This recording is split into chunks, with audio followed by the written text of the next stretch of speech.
ben Azai.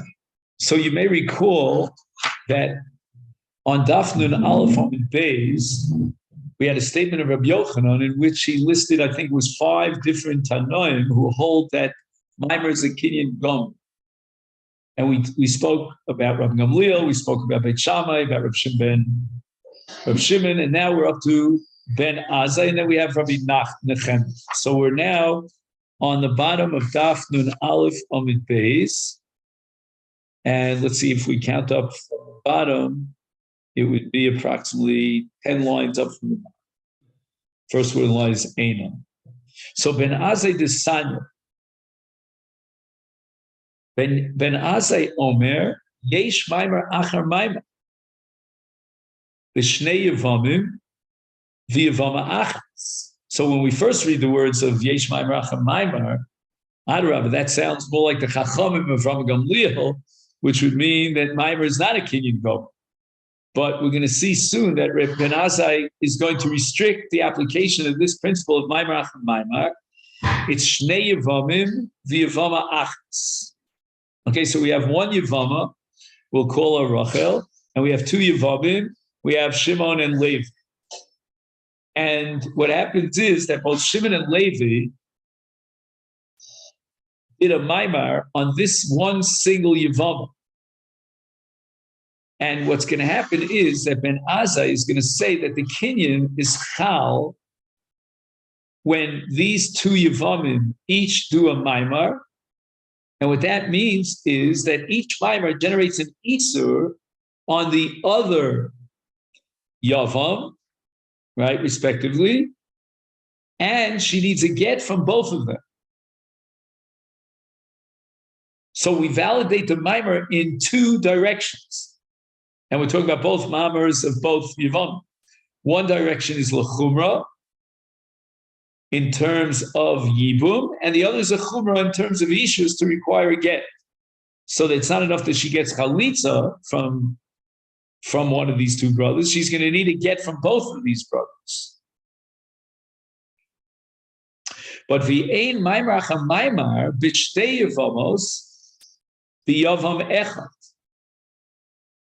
So if the Yavam does a Maimar on one of his late brother's wives, we'll call her Rachel, and then he does a Maimar on another one of his late brother's wives, we'll call her Leah, then in such a case, Ein Maimar Achar Maimar. So we're going to try to understand the distinction that Ben Azai is making. Ben Azai holds that the Chachamim recognized, the Midrabanan, we recognize a Maimar as a Kinyan Gom. It's a Kinyan, and it's going to generate a requirement of a get. So now, in the first case of Ben Azai, you had Shnei Yevamim. And what does that mean, Shnei Yevamim? Is each one is a Kinyan Gomer.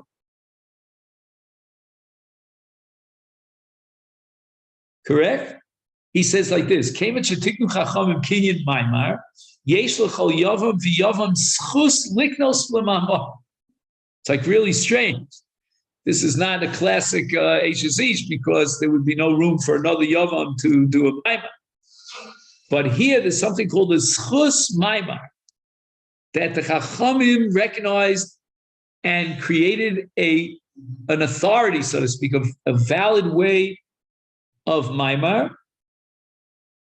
And even though, let's say, Shimon was the one to first make a Maimar on this Yevama, and again, there's only one Yevama,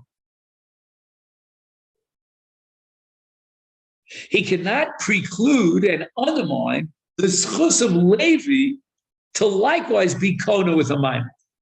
It's a fascinating halacha. However, now we get to the Sefer, and we have one Yavam with 2 Yevamos. And what we're going to say is the following, that since we recognize Maimar as a Kinyan, he has already used up his schus to be Kona, one of the Yevamis, whichever one he chose, with a Kinyan. So that he's got two Yevamos, but he was Kona, one of them. Let's call a Rachel, with a Maimar. That's a Kinyan Gomer. And therefore, he doesn't have a right to use his Kinyan power. So if there are two Yevamim, then paradoxically, they both have Kinyan power. So Schus Kinyan, Schus Maimar.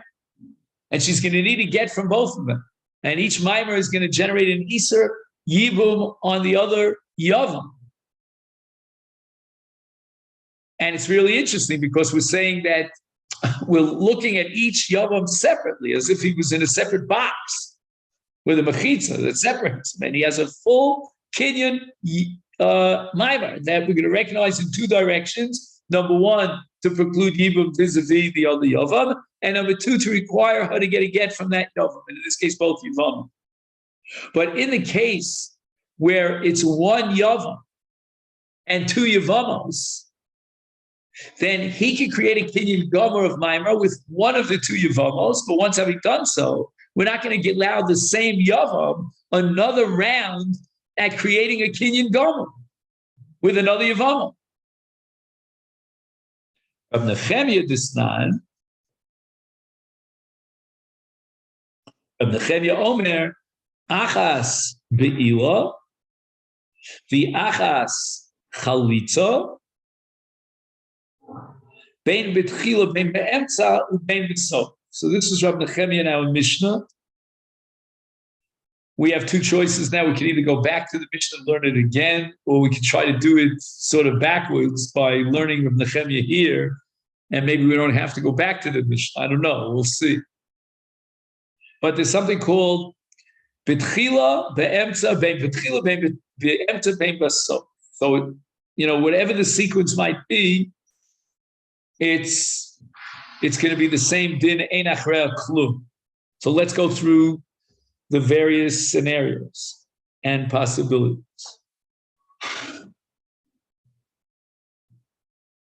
Okay. And this is going to apply this halacha bein betchila bein be'emtza b'sof in two cases, and that is be'ila and chalitza. Already we're seeing here that we're talking about the Toraisis of Yibum and Chalitza.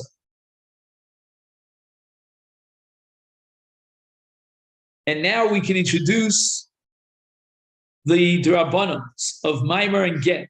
And you could have all the following sequences. You can have Yibum or Chalitza B'tchila, which means ball game over. Either the Yavam was Miyabim, or he was Choletz. There's nothing to talk about afterwards, not Maimar, and not Get, and all that stuff. Oh, but now we get to Be'emt. So there was Get, there was Be'ila or Chalitza, and then there was Maimar.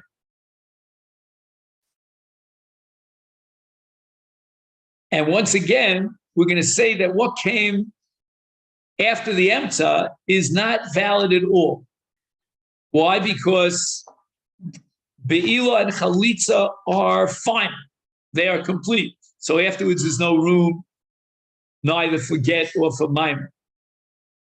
Ubein B'sof, which means that he gave her Get and Maimar, and then afterwards he gave her either Chalitza or Be'ila, is Ein Achrei Klum. Ein Mo'ilim Achrei Lo Maimar V'lo Get. So what does that mean? After the Chalitza or after the Be'ila, he gave her Maimar. Is Ein Tzricha Get. Why? Because the Chalitza is final, the Yibum is final, and Maimar is meaningless. It doesn't register at all. So it doesn't generate a Chiv Get, which it normally would. And what that would mean is that if for some reason he would give her a get, based on his ignorance, his ignorant intuition, let's call it, that get is not valid. Why? Because it's after Chalitza or Beer. which is really interesting because then she can marry a Kohen. Right? Not only that, but if there was a maimar after chalitza or after be'ilah, which normally, had it not been after chalitza or be'ilah, it would generate an isur on krovos, because like krovos ishto, here there's no isur of krovos ishto, of krovos mamar, because there was chalitza or yibum. Okay, fine. So what is Rabbi Yochanan getting from Rabbi Nechemiah? He wants to prove that Maimar is Kona Kinyan Gomer. Where do you see that in Rabbi Nechemiah? So the Gemara says, "V'habia psula k'Maimar shavyu Rabbana u'kitani ein achrei klum." Let's see if we can understand Rabbi Yochanan's logic. He started with Maimar or get. And that's the case of Ba'emta or Basof. In the case of Basof, it was both Maimar and get. In the case of Ba'emta, it was either Maimar or get, and then Be'ilo, then Chalitza. So what happens now? He started, in the case of Emta or Sof, with get or Maimar. So with Rabbanon, that's going to weaken the Zika.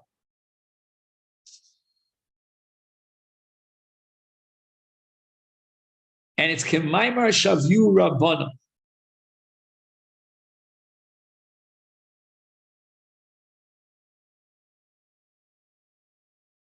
So Kemaimar Shavyu Rabbanon is a phrase that means that after Maimar she needs a get. Uketani, and yet it says in Rabbi Nechemiah, Ein achrei klum.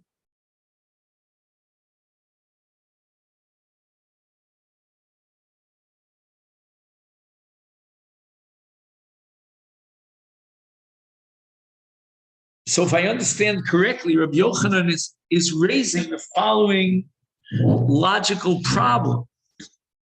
If Maimar is recognized and it requires get, then why does Rabbi Nechemiah say Ein achrei klum? Why isn't the Maimar meaningful after Chalitza or after Yibum?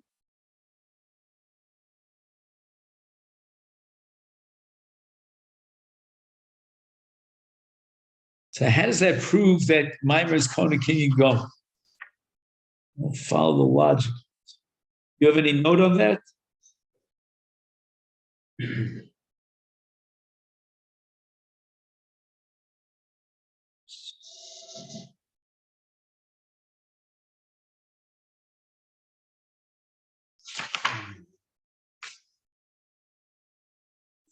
I take you out of Chisunis in the chat. Sorry? I'm assuming you had a Chisunis. No, I'll tell you why.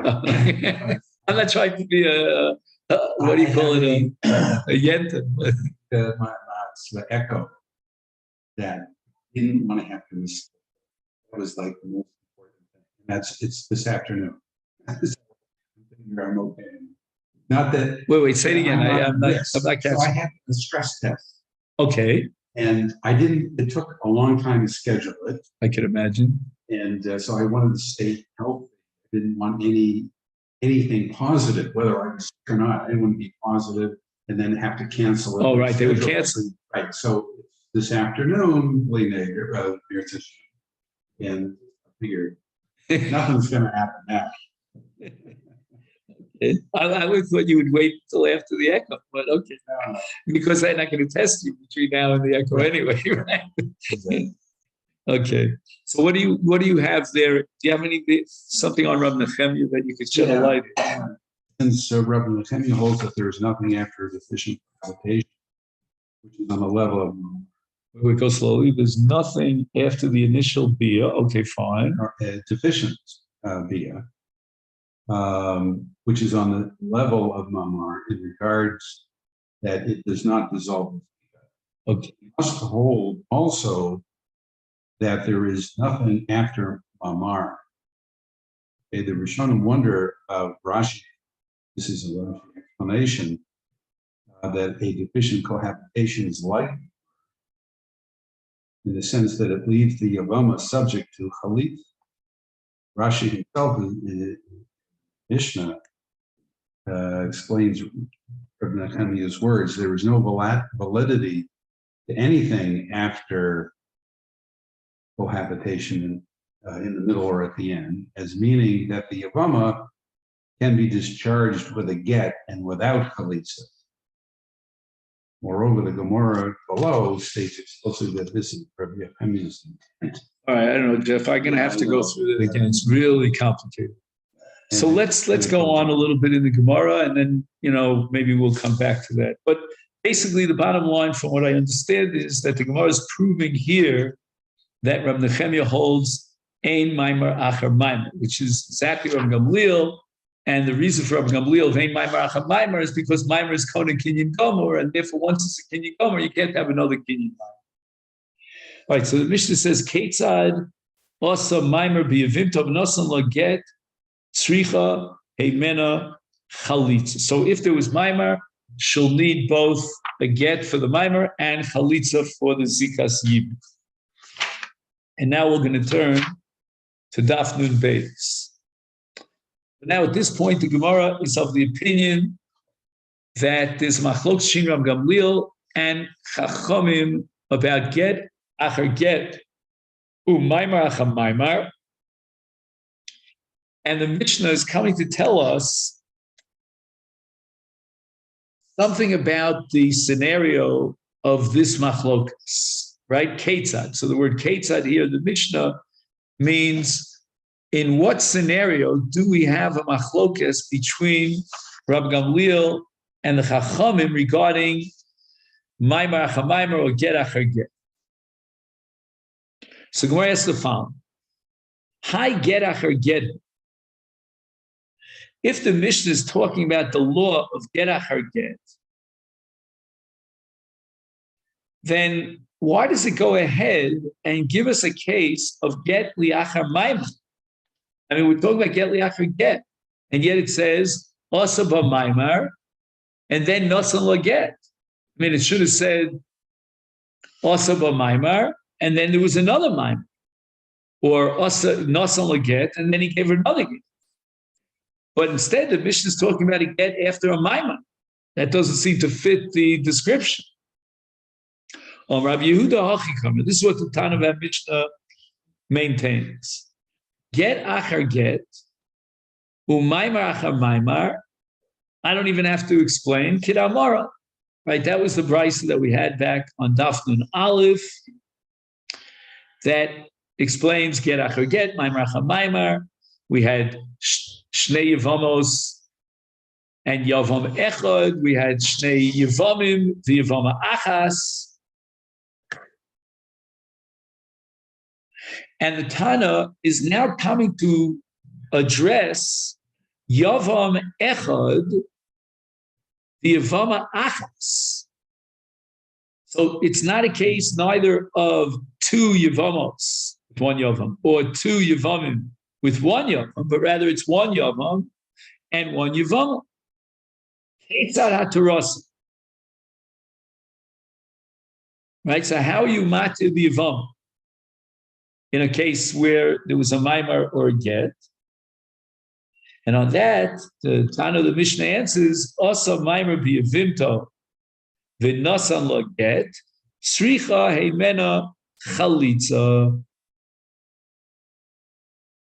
In other words, if he gave her a get for his maimar, you might think, you might entertain the idea that, well, a get is even more powerful than chalitza, right? Because chalitza is only matir a zikas ibum. A get goes that much further, it's matir full-fledged isha. So therefore, if because of his maimar he has to give her a get, then maybe that would supplant the need for chalitza. So the Mishnah says, no, she'll need chalitza. The Mishnah says, also, maimar ubal harei zukim mitzvah.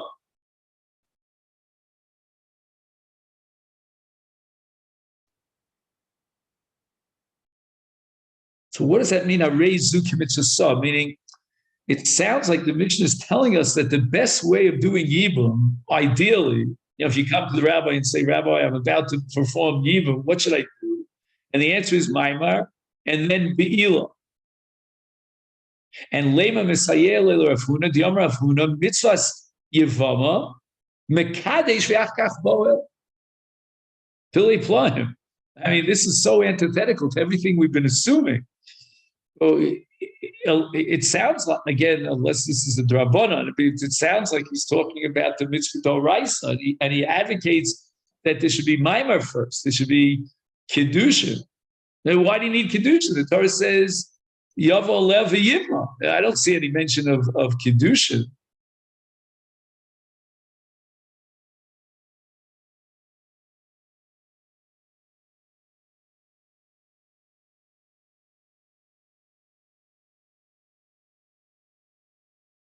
Okay, so we'll have to figure this out. Why Rav Huna requires, in the ideal sense, that we start with Maimon. We don't go straight for the jugular, straight for Yibum. So that's what the Mishnah means when it says Harei Zo K'mitzvah Sa. Right? Asav Maimon Ubal. The Gemara says, you know what? I wouldn't prove Rav Huna from our Mishnah because Ema, perhaps you translate the Mishnah as Af Zek Mitzvah. Meaning it's just the opposite. He should have left out Maimon. And the Mishnah is saying that, all right, he went in and he did a Maimar. We can fetch it out. It's also a mitzvah. But just the opposite of Rav Huna.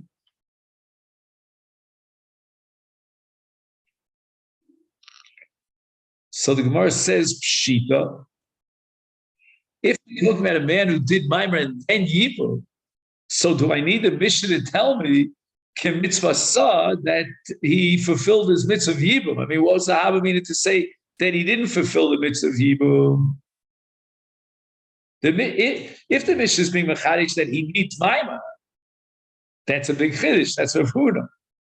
But if you're telling me no, even though he did Maimer, he was Konahar and he was Mekayim the mitzvah even. What was the Havmin to say otherwise? And the Gemara answers, Salke dait chamina kevan di amar ma. This was a Gemara that we had on Chof Tesam and Beis in the name of Rabbah. And he was explaining Beit Shammai. Osem amar biyavimta. He was not Miyamin, but he gave a Maimar. Is parcha v'himenu Zikas Yevamim.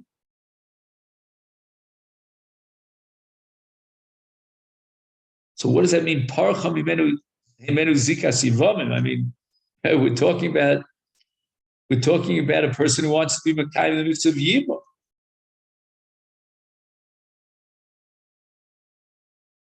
So apparently, and this is again Rabbah explaining Beit Shammai, so it's a little bit, it's not necessarily the normative halach that we're familiar with. He started with Maimar. That's not a Maisa Yibum. Yibum is Baal, it's not Maimar.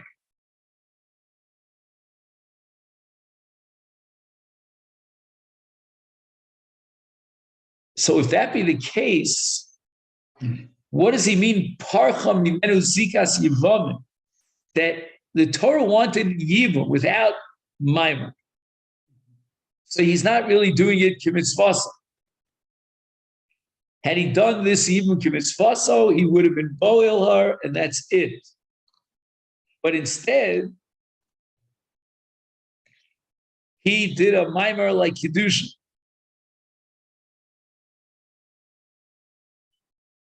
And now we're going to say that Paka Zikas Yibum, the Chalal of Zikas Erisin Unesu, he can't ride on two horses at the same time.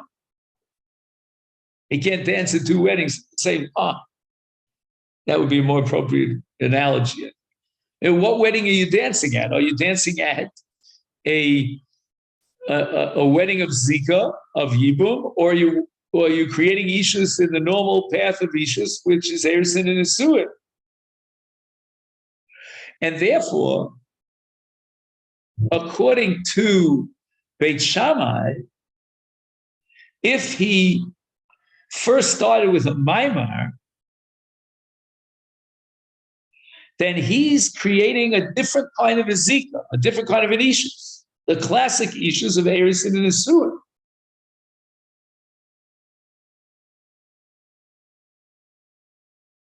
So what's the?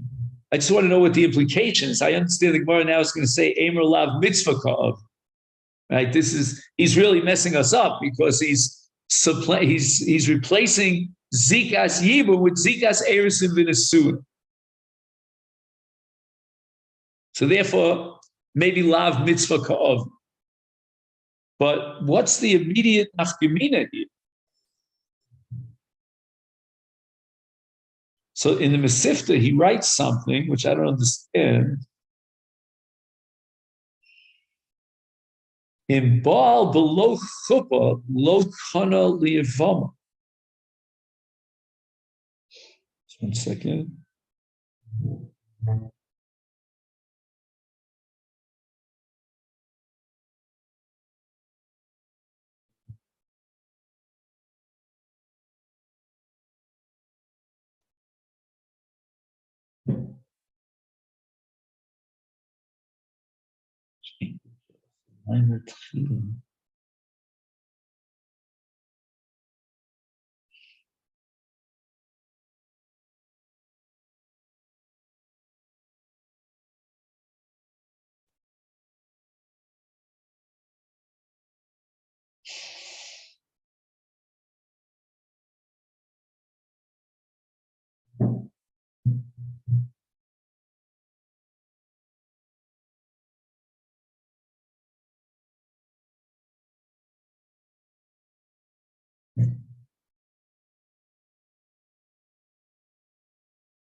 So this is really complicated.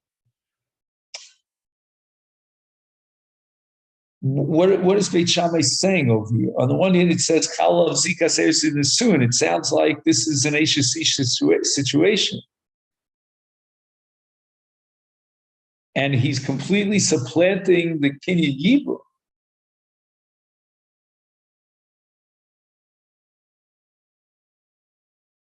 So I'm going to offer the following, and maybe Jeff, you'll see if I was machamein to the art scroll.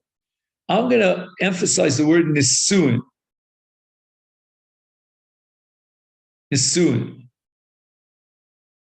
which is the same as chuppah. Now, if he brings his arusa into the chuppah, so then the ishus becomes a full-fledged ishus. It's not just erisin, but it's also nesuin with a bunch of nafkaminas. What this guy did was he gave her maimar to the Yevamot, and then he was bala. So Beit Shammai holds that in this case, the Be'ila will not create the Ishus of Nesuin, a full-fledged Ishus. Why not? Because since he chose the path of Erisin through his Maimar,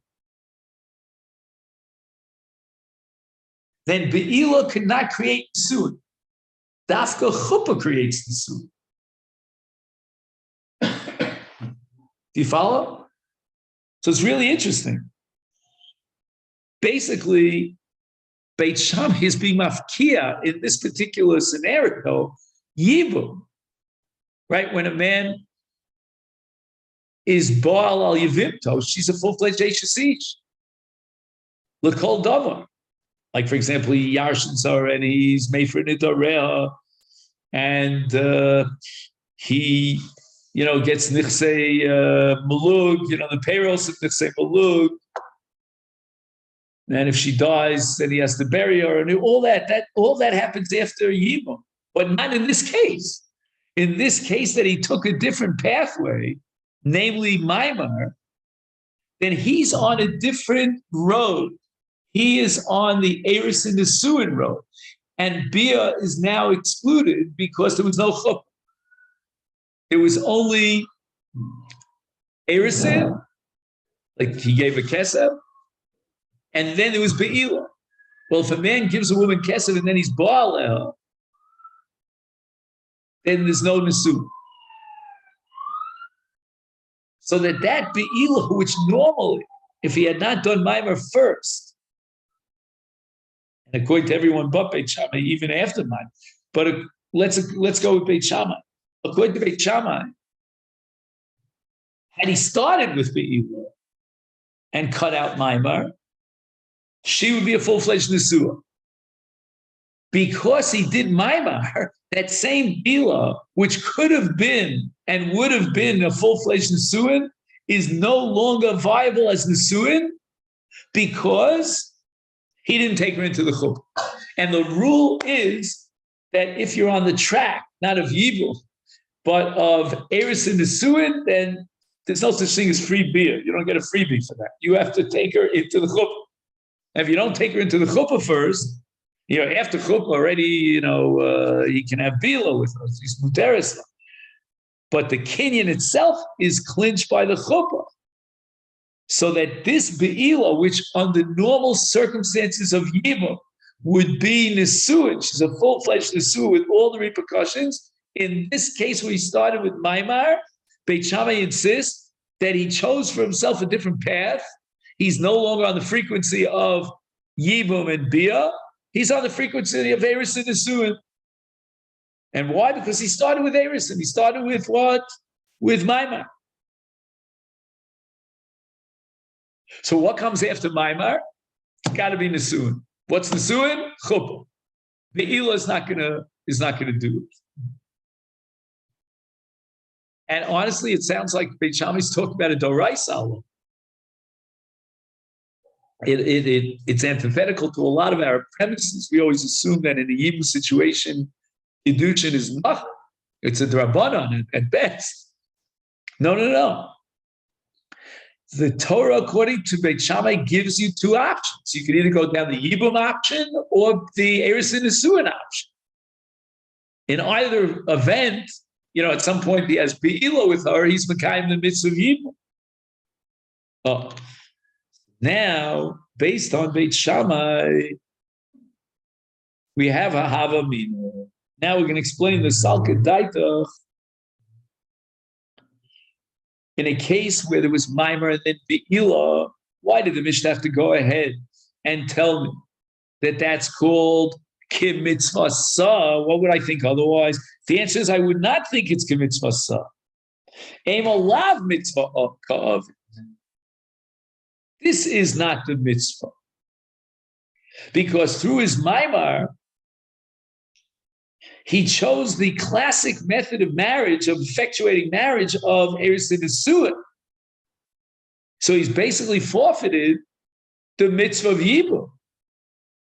It's amazing. According to Beit Shammai, the Torah gave you two options, either the mitzvah of Yibum or marry her. He decided to marry her. So he forfeits the mitzvah of Yibum. And since there is that sheet of Rabbah explaining Beit Shammai, therefore our Mishnah is coming lafuke, kamach malan, and Mishnah is telling me that if he does Maimer first and then he's Boel, that's called Kimitzvah. Wow. That's a whole new Kufa Rav Huna mitzvah yivam mekadish v'achak boel v'imbal v'yasa maimer kon imbal v'yasa maimer pshita. Just 1 second. Taka, what does Rav Huna mean when he says imbal v'yasa maimer?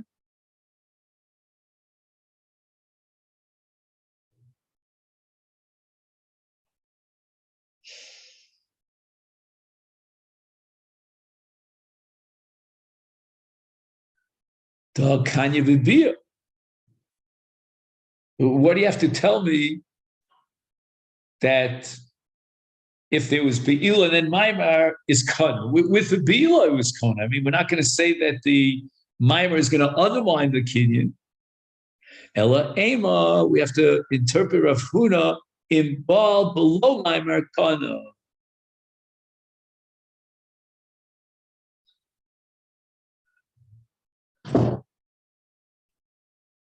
So in other words, if he came to the rabbi and he said, Rebbe, tell me exactly what I should do. I want to be Makayim Mitzvah, but we're going to tell him to do Maimer and then Yibum, and then Beer.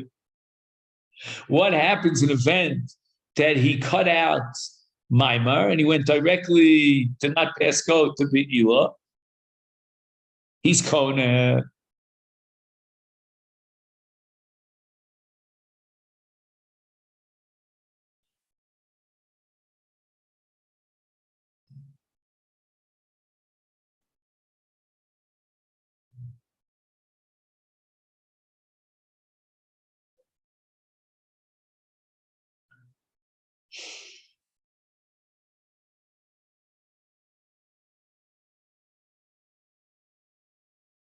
So the Torah requires Maimer first, according to Rav Huna. I hope the Gemara is going to prove this from somewhere.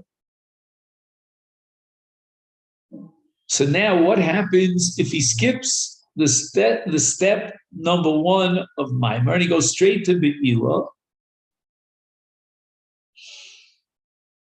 Kana. But Kana, even though he violated an Isa, the Bia was a Bias Isa. Because according to Rav Huna, you're not allowed to have Bia until after Maimer, after Maimer.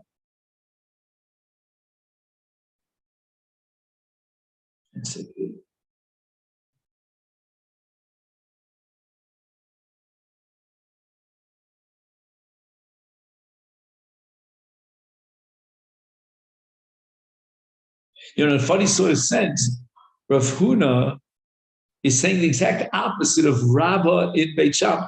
Rabbah in Beit Shammai said that there's another alternative method, and you can do Maimer first. And Rav Huna is saying Yibam requires Maimer. Do you follow what I'm saying? It's an interesting contrast when you think about it. It's like black and white. Yibam, according to Rav Huna, is etched out as Maimer and then Bia. And according to Beis Shammai, if you start with Maimer, forget about Bia because you're not even on the track of Yibam. You've chosen another track which is called Eris in the Suin, which requires Chuppah. Interesting. I mean, honestly, they're both very strange shittas for our roots, very foreign to everything we know.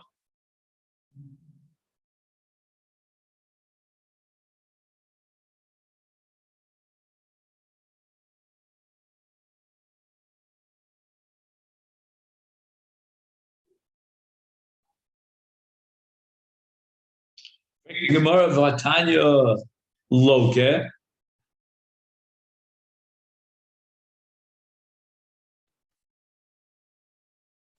So it's interesting. When the Gemara asks this question, the Gemara is Medayek Kana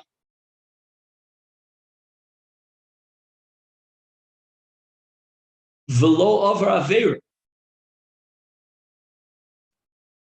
When Rav Huna says that if he circumvented and cut out Maimah, Kana, and the Gemara understands Kana means it's okay, don't get nervous about it.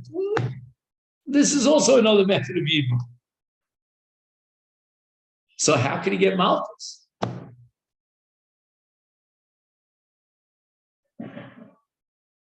So I'm just thinking in my mind, how would we understand this brisa before Rav Huna? Like it's Bishleim, if not for Rav Huna, Nicha, I understand this brisa. But now that we have Rav Huna, I don't understand the brisa. How do we understand the brisa without Rav Huna? A man was Makayim, a mitzvah d'oraisa of Yevamot, Yovo, Lea, etc. And now you're telling me he gets Malchus?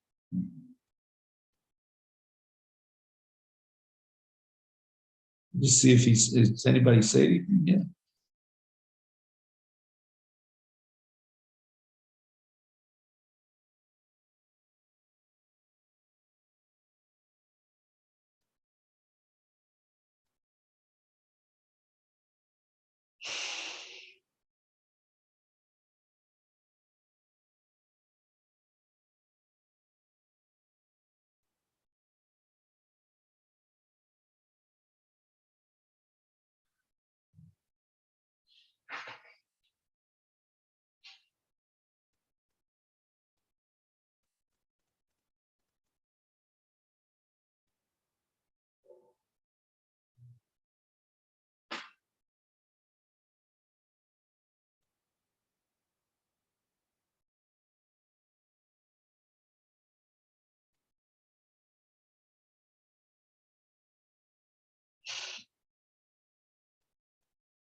It's funny because the Makshir here asking about Tanya Loka, he's even more extreme than Rav Huna. We thought that the real mitzvah of Yibam is Be'ila. Rav Huna said, no, first you got to do Maimer.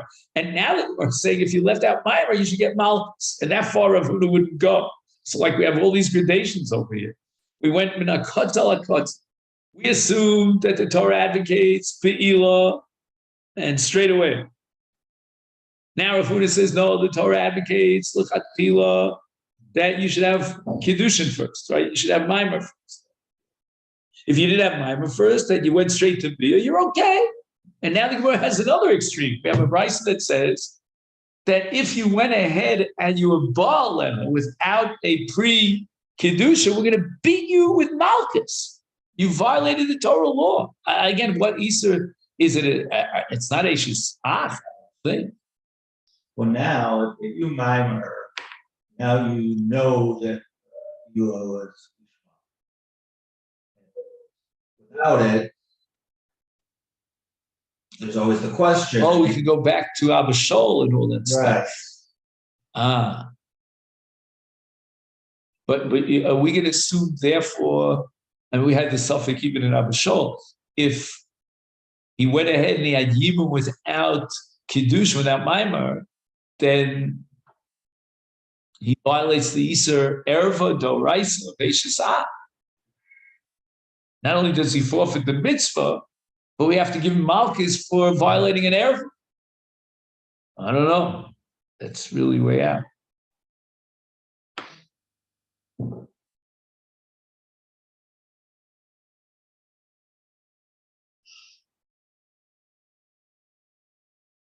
See, I wish I knew where Rav Huna got it from.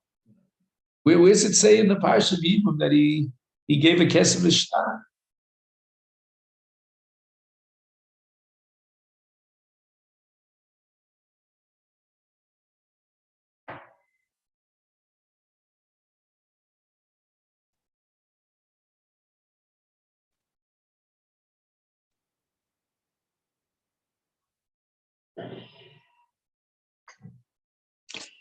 The Gemara answers no. We're not talking about a Doraisa. The Brisa never meant that you get Malchus Arvoim Doraisa, but rather Malchus Maris to the Rabbanon.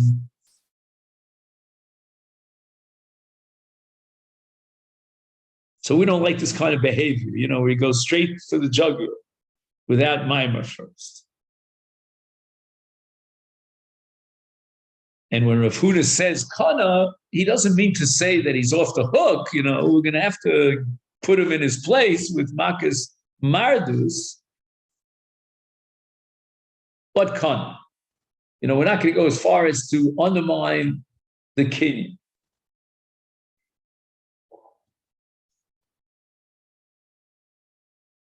So now I'm rethinking it. Maybe Rav Huna, the whole business is thrown out. Maybe Rav Huna advocates Maimar min Rabbanon. It's more tzniistic. But he agrees that on the Torah level, all the Torah requires is Yibum. And if he violates the rabbinic requirement of Maimar, then we'll give him Makas Mardus. Maybe, I don't know. There's a lot missing in the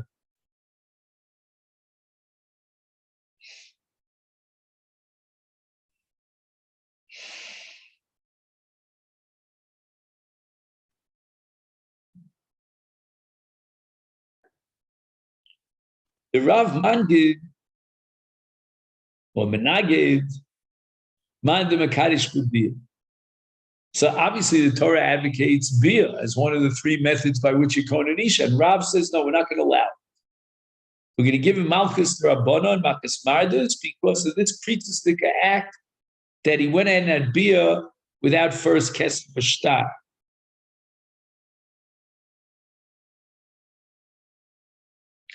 Who else deserves Malchus? Uman de Mekadesh B'Shuka. He gives her Kesef or Shtar in the marketplace, in public. And that is a minog zilus upritus. Shuka. Now, why is that called prisus? Are we saying that marriage is such a holy thing, it has to take place in private? Is there anything there? And I have nothing here. What? Nothing.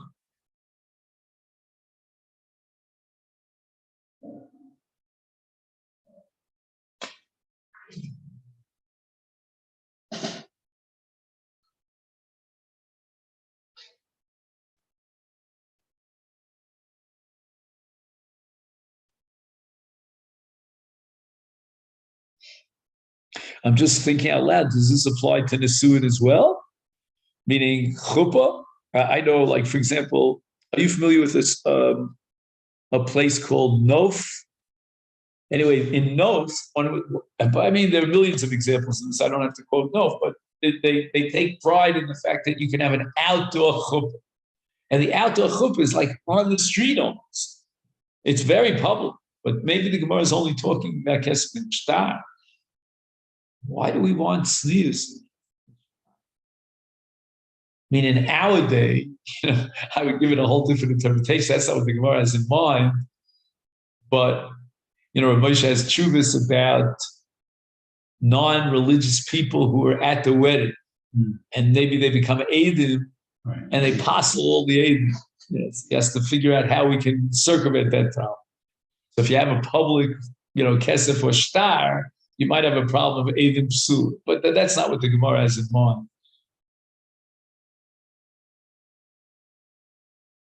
So why can't it be wrong?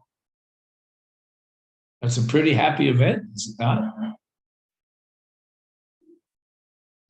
Truth is that it's not so happy because we have to wait till chuppah before we break out and enjoy. Eris in itself is not really more than a kinyan. I mean, she remains in the base of Via for another 12 months back at the time.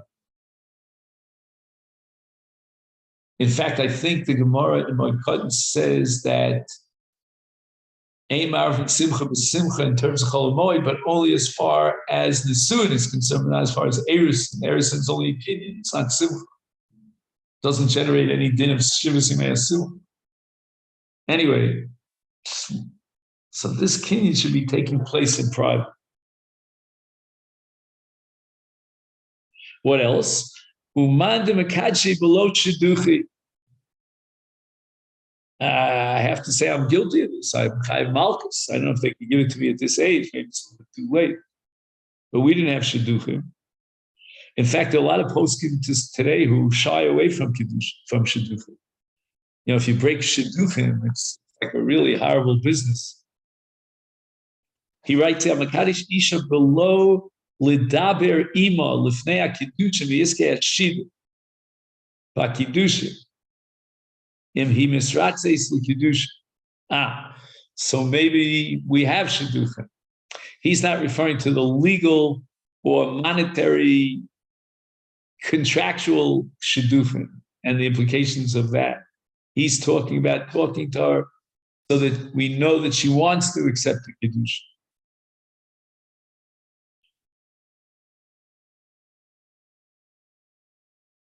He writes here, Gamkein hoya malke, this is back to Rav, Kidei shelo yehei dover zeh hergel liznus.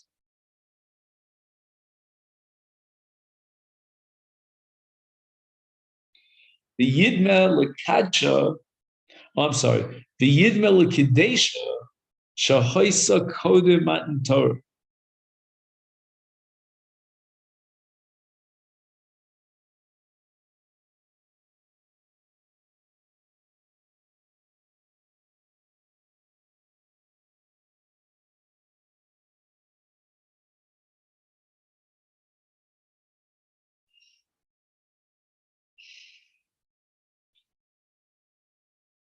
It really sounds like the sheet of Rav is that the whole marriage ceremony has to have like an aura of kedusha, because before Matan Torah, a woman would have beer with a man, and it was just for the sake of kedusha. It was a free agent, and probably he paid for it.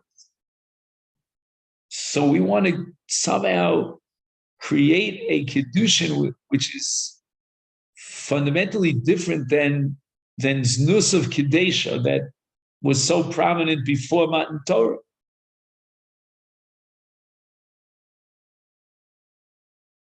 So therefore, the kedushin should take place in private, not in public. Secondly, he's got to talk to her about the kedushin and the arrangements and so forth, and that's called shidduchim. And thirdly, he's not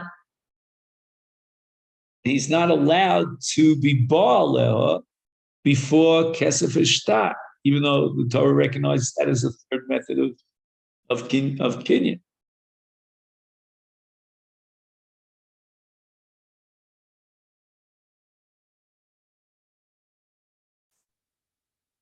Uleman de mevatel gita. Well, this I understand.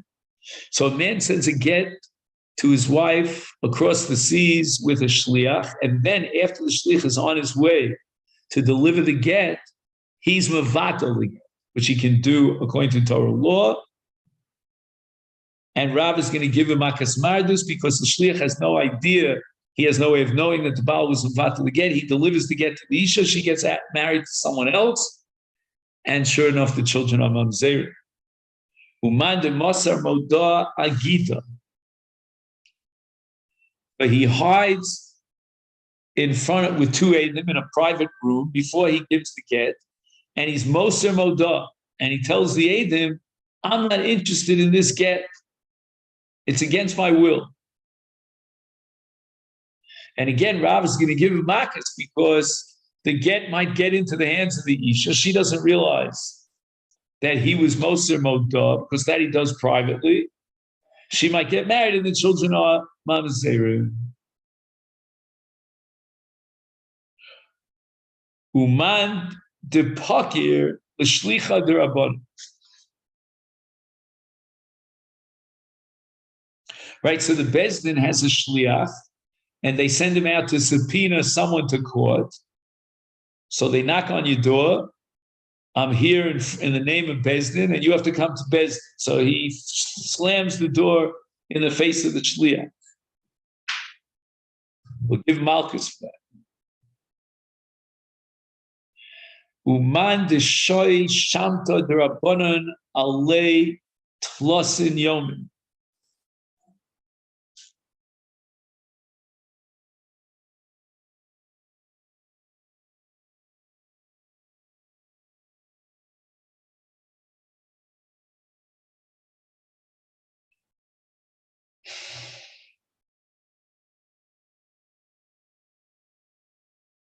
It sounds like we're talking about a guy who is in Nidui and it doesn't bother him. The 30-day period of Nidui has elapsed. He's now expected to show up in Bezdin. So Bezdin will be mated the Nidui. They'll take off the Nidui.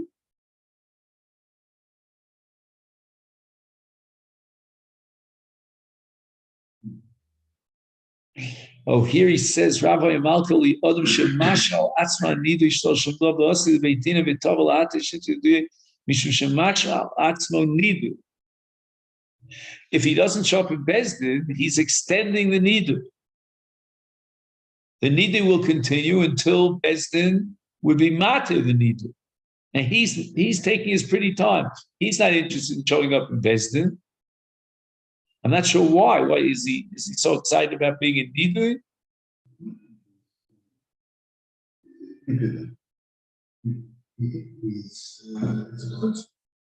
He's not recognizing the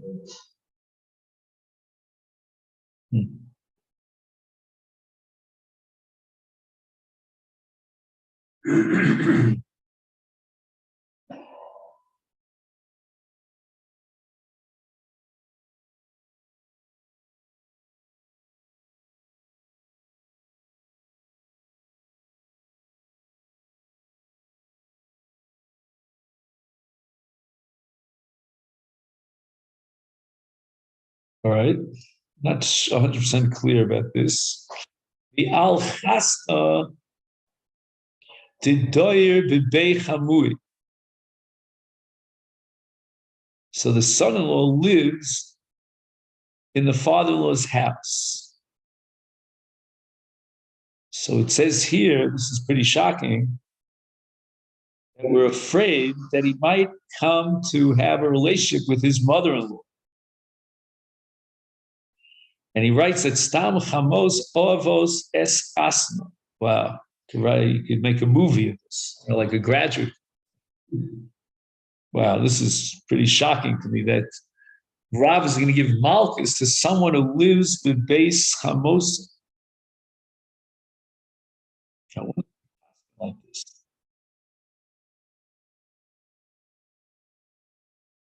So the Gemara says the doyer in the chalif lo. If the chassan moves into his father-in-law's house on a permanent basis, then we'll give him malchus. But if he passes by, he goes in and out, maybe he just passes by the entranceway in the house, then he doesn't get malchus.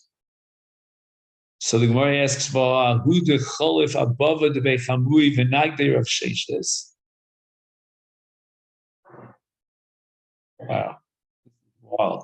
A person passed by the bava. Bava is the knisah, the Pesach habayis of his father-in-law, and Rav Sheshes beat him up.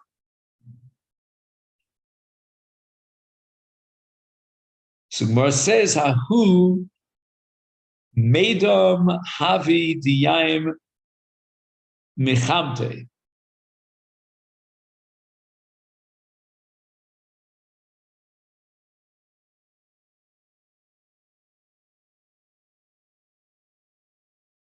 So Rav Sheshes was a specific case of someone that was suspected of having a relationship with his mother-in-law. So I guess the word got out that he has to clear his reputation. That then he walks by the house of his father-in-law, it doesn't look too kosher. Oh,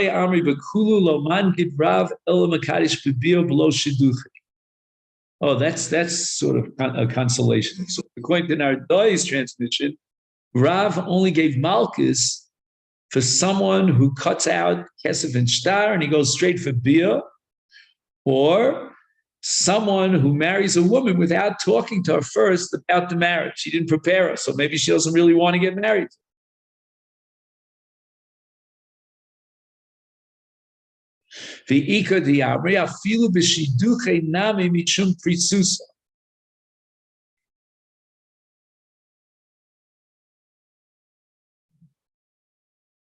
Oh, so we have to reinterpret this. Let's start again. Nardoi Amri Bekulo Lo Mangid Rav El Makadish Bia Ubelo Chiduche. He was Makadisha with Bia, and he never spoke to her before him. So he went straight for Bia without talking to her before. But Ika Diamri, there's another transmission, Afilu Bishaduchi Nami Mishum Pritsusa. Not like Nardoi said, because there was no Shiduchi, implying that if there was Shiduchi, then Bia would not be a problem. No, even if there was Shiduchi, Rav would give you Malchus if you cut out Kesef and Shtar and you went straight to Bia, even though there was Shiduchi. And that's called Pritzus. Okay, I think this is where we'll stop. See. Nun Beis Amid Aleph. Tanur Rabbanan.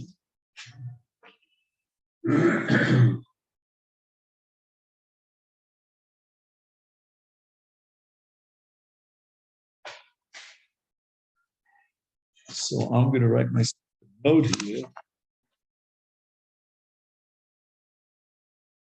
Nun Beis Amid Aleph. Tanur Rabbanan.